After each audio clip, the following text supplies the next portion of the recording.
Yo les amis, j'espère que vous allez bien pour ma part, ça va nickel, ça va super. Alors, comment est-ce que vous allez bien ou bien? Vraiment, mille excuses. Je dis mille excuses. En vrai, même mille excuses, c'est pas suffisant. Ça fait plus d'un mois qu'on n'a pas de vidéo sur cette chaîne, mais à culpa.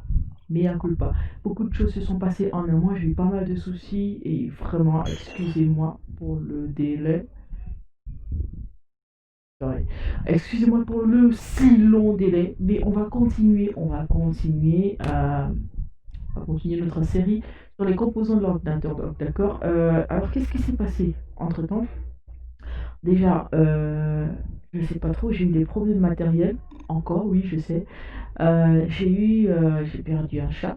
Ok, par empoisonnement, c'était assez compliqué. Euh, du coup, là, je savais pas trop, je sais pas trop.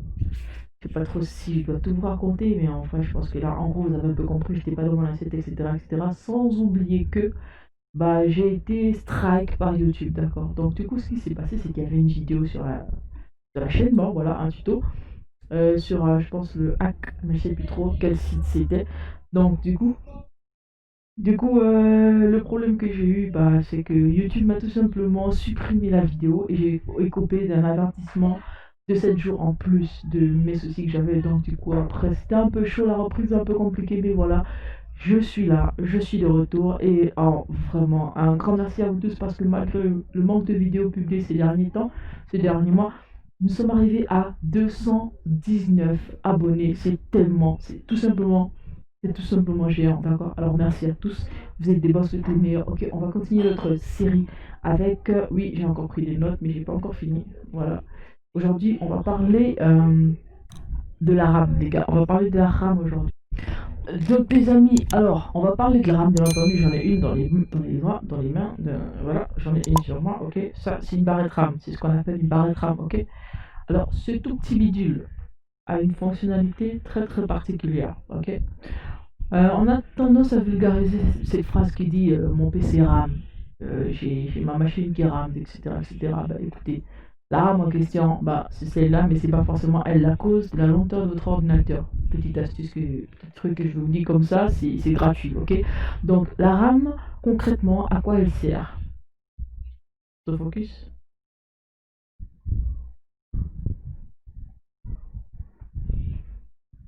Ok. La RAM, concrètement, à quoi elle sert, les gars? Bah écoutez, on va pas se mentir. C'est une mémoire. C'est un type de mémoire dans votre ordinateur, d'accord? Elle n'est pas, je vais dire ça comment? Elle est indispensable déjà, de un.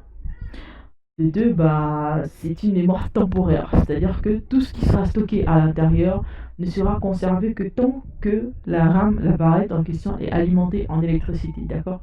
Dès que le jus, le courant il est coupé, bah, tout ce qu'il y a sur la RAM va s'effacer. C'est aussi simple que ça, c'est son fonctionnement.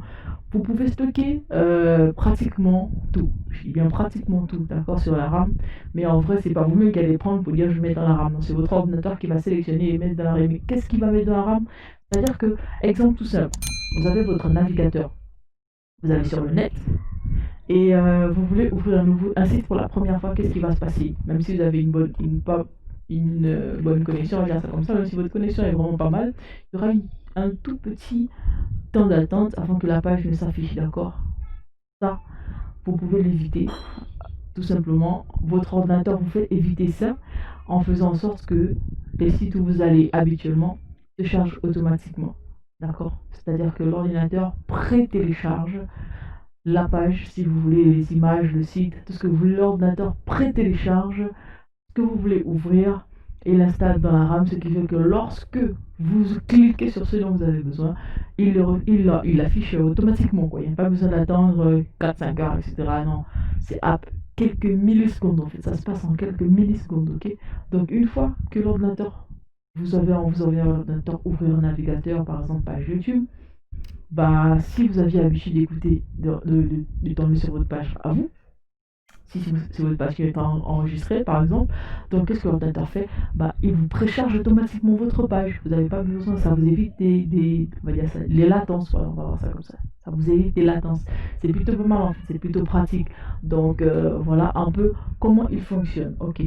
Donc, il stocke des fichiers temporaires, ok, pour charger les pages ou les images plus rapidement, tout simplement. Alors, on ne peut pas néanmoins, parce que je vois venir là, il y a forcément un ou deux gars qui vont me dire, mais pourquoi alors ne pas utiliser la RAM à la place du disque dur? Les gars, on peut pas utiliser la RAM pour stocker nos fichiers, nos photos, nos vidéos, etc. On peut pas. Pourquoi? Parce que c'est comme je disais, elle est, je veux dire, elle est volatile. Voilà, elle est volatile. Dès que vous coupez le jus, dès qu'elle est plus alimentée du tout, c'est bim bam boum, plus rien. Il n'y a plus rien sur elle. Elle est comme neuve quand on l'allume, d'accord? Donc, du coup, c'est un peu comme ça qu'elle fonctionne. Malheureusement, pour certains, c'est vrai qu'elle rend l'appareil plus rapide. C'est une mémoire plus rapide que celle du disque dur, je pense. Mais en vrai, on ne peut pas l'utiliser parce que on peut rien stocker dessus. En vrai, maintenant. Il peut y arriver qu'un génie passe par là et qu'il nous fasse un petit tour de passe-passe, un petit tour de magie, mais après, la fonction première, c'est pas ça. Voilà. Donc, après ceci, on va parler encore de fréquence. En vrai, on va encore en parler. Vous êtes sérieux? Non, je vous propose tout simplement d'aller regarder la vidéo précédente et puis voilà, vous aurez votre information. La fréquence, c'est pratiquement la même chose. C'est la fréquence, c'est la vitesse d'exécution. Ouais, ça comme ça. Et puis c'est tout. Voilà. Je l'ai dit dans la précédente vidéo. Si ça vous intéresse, checkez en description ou allez-y tout simplement sur la chaîne. Vous tapez voilà, le processeur, tuto informatique, puis ça a été avec le processeur. Voilà. Donc, maintenant, après tout ça, on va parler du casse. Le casse, bah, en fait, c'est la latence. Ouais, le casse comme la latence. Donc, du coup, plus c'est élevé, moins c'est bon. Dites-vous ça juste comme ça.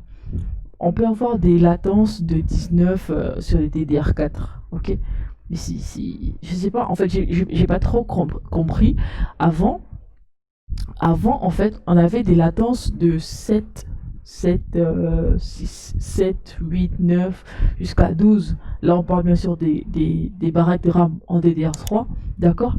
Mais une fois qu'on arrive aux dernières générations, c'est-à-dire en DDR4, bah, le casse augmente en fait. C'est-à-dire que DDR4, on quitte de 13 à 19 de casse sur les barrettes RAM de DDR4. J'ai pas compris. Plus on va dire ça comment? Plus la RAM est de nouvelle génération, plus elle a de casse, donc plus elle a de latence en fait. En vrai, je pensais que ça devait aller en descendant, mais c'est le contraire. Le casse va crescendo, donc c'est pas une bonne nouvelle, mais j'espère comme que vous avez un peu compris à quoi est-ce que vous avez un peu compris ce que c'est le casse en fait. J'espère vraiment que vous avez compris ce que c'est le casse. Parce qu'en vrai, c'est pas compliqué, mais peut-être que je l'explique pas bien après. Dites-moi en commentaire et puis voilà, on verra comment faire. En vrai, les gars, il y a un truc. Je voudrais vous poser une question. Est-ce que vous savez qu'il y a une barrette RAM qui est un petit peu magique? Bon, en fait, je dis magique, mais elle l'est pas du tout, tu vois. Mais il existe déjà trois types de RAM, d'accord? On a la classique. Je vous ai montré une tout à l'heure. Attendez, je vais vous ressortir ça en vrai. Vous voyez ça? Ça, c'est une barrette RAM DDR4 3 Go pour PC fixe. Ok, je pose ça là. Et je vous déballe une autre pour PC portable. Voilà. Donc voilà, PC fixe, voilà, PC portable. Donc celle-ci, c'est une barrette RAM classique, d'accord? Celle-ci, c'est une barrette là, une barrette pour PC portable dit L. L, je sais pas si c'est pour petit, je sais pas quoi, c'est pas light ou un truc peut-être un truc du genre, je sais toujours pas. Donc du coup, vous avez ces deux-là, mais il y a une troisième. Je vous le vends, je vous le donne en 1000 en fait. La troisième, elle est exactement comme celle-ci, d'accord? Mais elle est un petit peu magique. Pourquoi? Elle s'appelle la ECC, d'accord? Et la ECC, qu'est-ce qu'elle a de différent par rapport à la classique? En fait, la ECC contient un microprocesseur. Un microprocesseur qui est super intelligent en fait, qui empêche votre RAM de planter. Ça vous est déjà arrivé d'avoir un PC en fait, vous avez le PC et puis tout d'un coup le PC il s'allume pas, l'écran noir ça bip, bah écoutez, la ECC bah ça lui arrive pas. Elle est faite pour que ça ne lui arrive pas en fait, ce genre de bug. C'est-à-dire que votre problème de RAM, bah elle n'en aura pas. En théorie c'est ça. Après j'ai pas encore testé, mais voilà, mes recherches ont donné ça et puis je vous partage l'information comme ceci. Du coup, voilà. J'espère que l'information vous aidera en vrai. Après, peut-être que je pousserai les recherches, mais voilà. Je vais pousser les recherches. Je pense que je vais en chercher une et peut-être vous la montrer. Ça peut être intéressant aussi. En vrai, ce que je m'apprête à vous dire peut ne servir à personne. Voilà. Mais il y en a quand même qui savent pas. Donc du coup, je vais vous dire.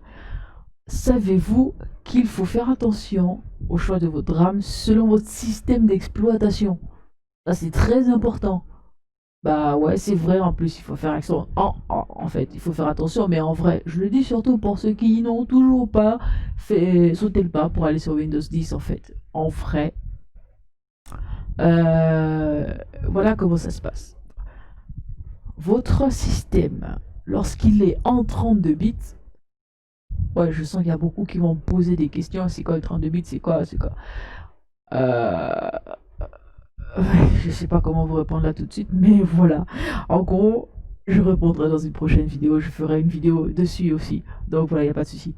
Donc, le truc, c'est qu'avec la barrette RAM, lorsque vous avez un système d'exploitation sur votre ordinateur en 32 bits, même si vous avez 4 Go, bah, votre système sera bloqué à 3 Go. Il ne pourra utiliser que 3 Go de votre RAM. Pourquoi? Parce que c'est conçu ainsi, d'accord? Si vous voulez utiliser vos 4 Go, vous passez tout simplement en 64 bits. C'est tout simplement ça. Bah, c'est pas moi, hein. C'est pas moi, ce sont les constructeurs qui ont fait ça comme ça. Moi, je fais que dire ce que j'ai compris après. Bon, voilà. Alors, les idées, les informations, elles sont jamais, on n'est jamais à court d'infos, d'accord? En fait, là, je vais faire un truc, je sais pas. En fait, je sais pas trop si je dois mettre, si je dois dire dans cette vidéo ou dans la vidéo de la carte mère, mais en vrai, il y a une petite option là que vous devez savoir, d'accord? Alors, 64 bits, en 64 bits, c'est-à-dire qu'il y a 64 bits d'informations qui circulent sur la carte mère par la RAM en fait. On utilise la barrette RAM, d'accord? Maintenant, il y a, si vous avez remarqué, sur certaines cartes mères, il y a deux couleurs différentes au niveau des supports de cartes, de barrettes RAM, d'accord?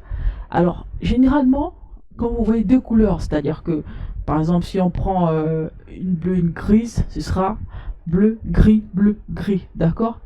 Et quand vous achetez des RAM, vous prenez la même RAM, normalement la même base, la config en fait, la config de la RAM, il faudrait qu'elle soit identique au niveau des slots bleus, d'accord? Donc sur les deux slots bleus, vous devez mettre des RAM identiques, ok? Et si vous faites ça, bah vous aurez, au lieu d'avoir 64 bits d'information, vous aurez 2 fois 64 bits d'information qui circuleront en fait entre la RAM, le processeur et tout ça. Et du coup, la RAM, la carte mère. Donc du coup, voilà, c'est ce qu'on appelle le dual channel. Donc voilà, j'espère que je vous ai au moins éclairé sur ce point-là. D'accord? Parce que oui, j'avoue, moi-même, je savais pas exactement. Je savais en gros qu'il y avait un dual channel, mais je savais pas trop comment est-ce qu'il fallait calculer ça, comment est-ce qu'il fallait... Voilà, donc... Du coup, j'espère que voilà cette petite vidéo vous aura aidé, hein, en vrai, j'espère vraiment. Après, je sais pas, est-ce que je dois finir maintenant? Est-ce que ça vous... Est-ce que vous avez besoin de mon avis là? Je pense. Je peux vous donner mon avis en vrai. Après, mon humble avis, c'est tout simplement offrez-vous une config, achetez-vous une nouvelle carte mère et optez pour du DDR4. Voilà. En vrai, optez pour du DDR4 et faites un petit investissement sur vous-même pour voilà, avoir un minimum de pour être un minimum à l'aise face à votre ordinateur, on va pas se mentir, parce qu'en ce moment tu vas utiliser une DDR2 en frais, ça peut le faire, mais ce sera pas pareil, je t'avoue, ce sera pas pareil. Déjà pourquoi? Parce que déjà j'ai essayé d'acheter pour la config que j'ai ici DDR2, j'ai essayé d'acheter de la RAM, j'ai été limité à 800 MHz. Oui, si, je pense que c'est ça, 800 MHz sur une barrette de RAM. Du coup, imagine un peu si tu es limité à 800 MHz alors que les DDR4 vont jusqu'à je sais plus trop combien. Bah écoute, il y a une grosse différence là, tu vois. Mais bon, après, chacun son choix, mais voilà.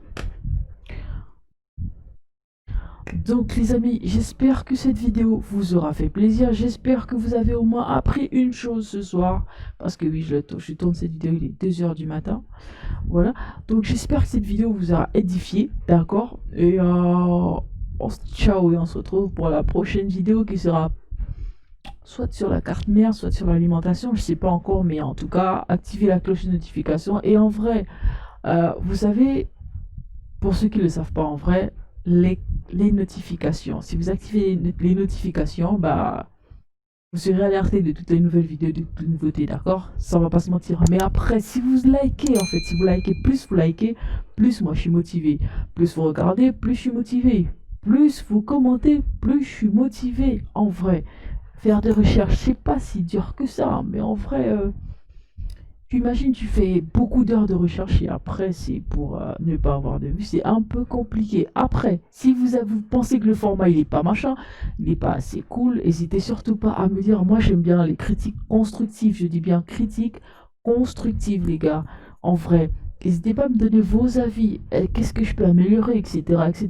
Nous sommes déjà on est presque à 220 sur cette chaîne. Donc, du coup, je pense qu'il y a pas mal d'entre vous qui auront quand même des bonnes idées pour moi, d'accord?